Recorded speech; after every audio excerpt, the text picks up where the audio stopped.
Hello दोस्तों, स्वागत है आज के मेरे इस वीडियो में। आज मैं लेकर आ गया हूँ वार्षिक परीक्षा 2023 कक्षा 11 विषय रसायन विज्ञान का पेपर। और यहाँ पर आपको मैं इसके बहुविकल्पी सभी सॉल्व कराने वाला हूँ।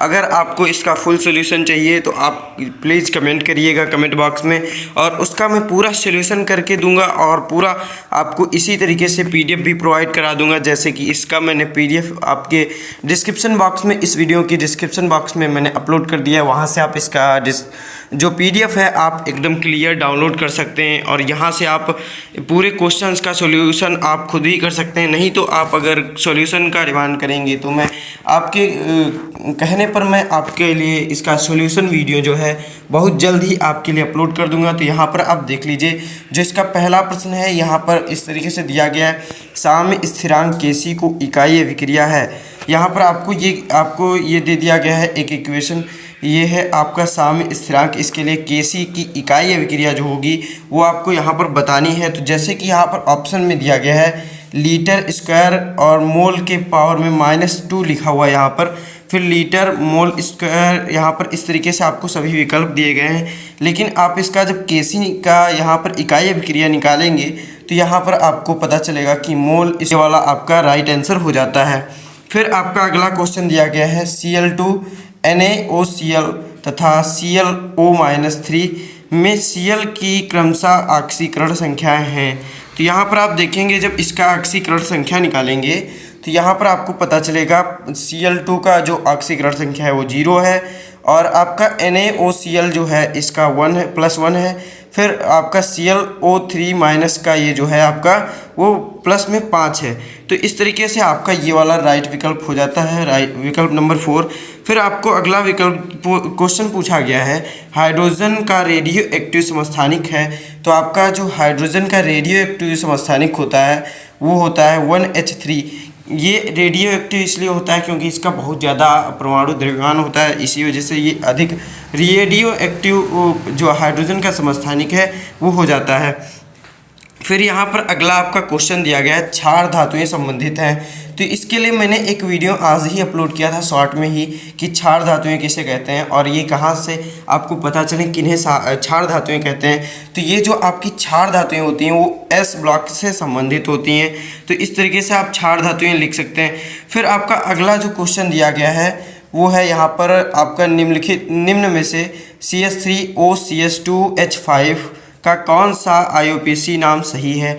तो यहाँ पर आपका जो CH3OC2H5 है इसका नाम हो जाता है आपका मेथॉक्सीएथेन, क्योंकि इसका जो आपका नाम रखा जाता है जिसमें ये O आपका बीच में क्रियात्मक समूह बन के रहता है उसका नाम रखा जाता है एल्कॉक्सी एल्केन। तो यहाँ पर आपका राइट आंसर जो है वो हो जाता है तीसरा वाला मेथॉक्सीएथेन। तो इस तरीके से आपका ये वाला राइट आंसर हो जाता है। फिर आपका 4 नंबर क्वेश्चन पूछा गया है निम्नलिखित में से इलेक्ट्रॉन स्नेही अभिकर्मक है। तो आपका जो ये दिए गए हैं निम्नलिखित जो आपके ये यौगिक दिए गए हैं इनमें से पूछा गया है कि कौन सा आपका इलेक्ट्रॉन स्नेही अभिकर्मक है। तो यहाँ पर आपका जो पहला वाला आपका जो विकल्प दिया गया है इसमें BF3 है। ये अधिकतर आपका इलेक्ट्रॉन स्नेही अभिकर्मक होता है, इलेक्ट्रोफिल आपका ये यौगिक है। तो इस तरीके से आपका राइट आंसर पहला वाला हो जाता है। फिर अब हम बढ़ते हैं अपने लॉन्ग क्वेश्चंस की तरफ। यहाँ पर आपका पूछा गया है पदार्थ के सक्रिय द्रव्यमान को परिभाषित कीजिए और यह किस प्रकार व्यक्त किया जाता है उसको आपको लिख देना है। जैसे कि यहाँ पर आपको पहले प्रश्न में सक्रिय द्रव्यमान, यहाँ पर आपका जो Kc आप निकालेंगे उसमें आपको सक्रिय द्रव्यमान यानी कि उसकी सांद्रता वगैरह जो भी आप लिखते हैं उस तरीके से आपको लिखना होता है।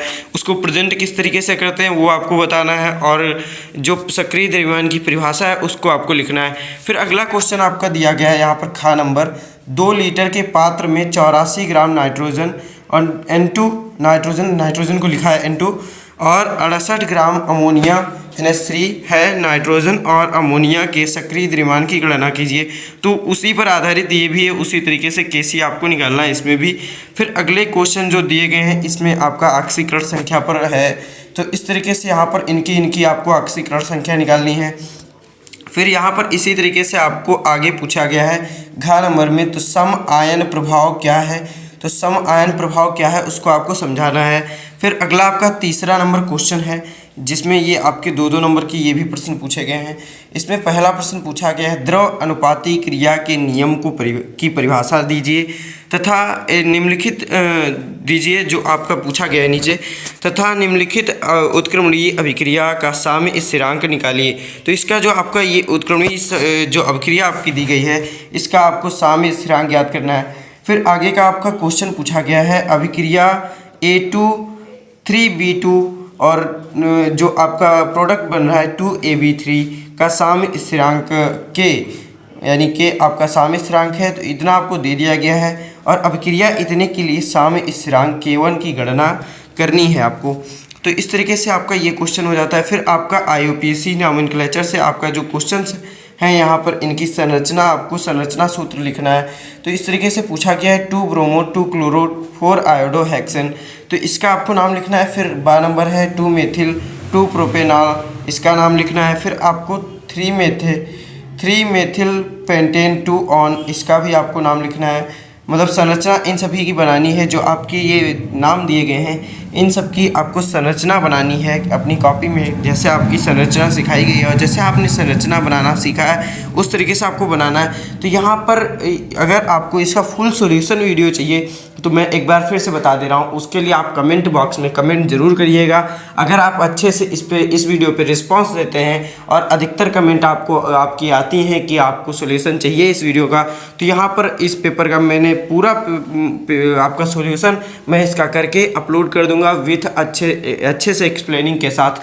तो मिलते हैं अपने अगले वीडियो में इसी तरीके से, अगर आप कमेंट करेंगे तब। तो यहाँ पर आपका अगला जो क्वेश्चन दिया गया है, टिप्पणी करना है। तो प्रेरक प्रभाव क्या है, इस पर आपको टिप्पणी करना है, और अनुनाद क्या है, इस पर आपको टिप्पणी करना है। फिर आपका चौथा प्रश्न इसी तरीके से आपका दिया गया है, तो देख लीजिए। मैं वीडियो को ज़्यादा लंबा नहीं करना चाहता हूँ इस वीडियो में, तो यहाँ पर इस तरीके से आप देख लीजिए पूरे क्वेश्चंस को। और अगर आपको इसका PDF डाउनलोड करना है तो मेरी चैनल की डिस्क्रिप्शन बॉक्स में, मतलब कि इसी जो आपका वीडियो है इसी वीडियो की डिस्क्रिप्शन बॉक्स में जाइए और वहाँ से आपको इसका मैंने लिंक प्रोवाइड कर दिया है, और वहाँ से आसानी से आप PDF डाउनलोड कर सकते हैं।